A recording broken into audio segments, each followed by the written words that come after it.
Moi, je suis le pain vivant qui est descendu du ciel. Si quelqu'un mange de ce pain, il vivra éternellement. Le pain que je donnerai, c'est ma chair, donnée pour la vie du monde. Les Juifs se querellaient entre eux. Comment celui-là peut-il nous donner sa chair à manger? Jésus leur dit alors, Amen, Amen, je vous le dis. Si vous ne mangez pas la chair du Fils de l'homme, et si vous ne buvez pas son sang, vous n'avez pas la vie en vous.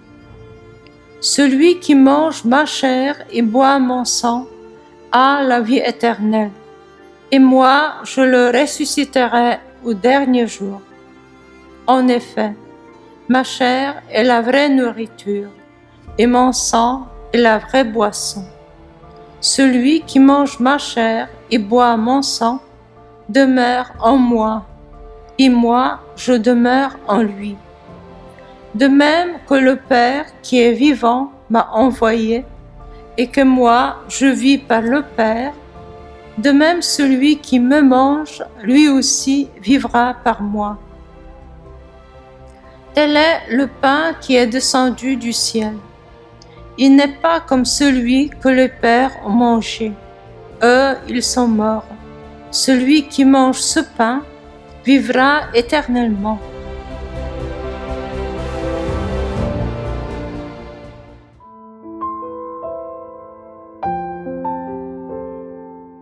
Le 14 avril, je me sentais si mal que j'ai eu de la peine à me lever pour assister à la Sainte Messe.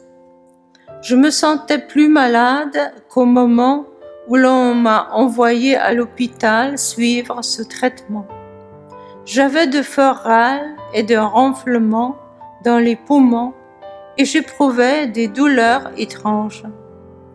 Après avoir reçu la Sainte Communion, je ne sais pas pourquoi, ou plutôt c'était comme si quelque chose me poussait à faire cette prière, j'ai commencé à prier ainsi.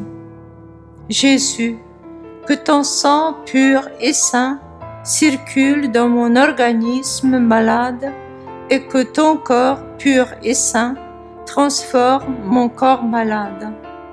Si c'est vraiment ta sainte volonté que j'entreprenne cette œuvre, qu'une vie saine et forte palpite en moi, cela sera pour moi le signe infaillible de ta sainte volonté.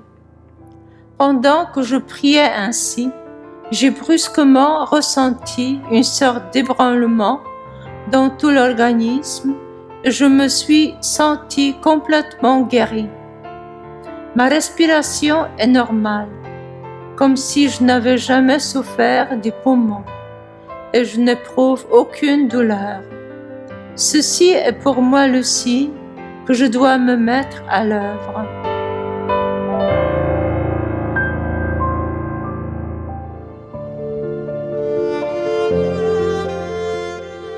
Aujourd'hui, avec la foi, je vais répéter « Hostie sainte qui contient le corps et le sang du Seigneur Jésus, comme preuve de son infinie miséricorde pour nous, et particulièrement pour les pauvres pécheurs, j'ai confiance en toi.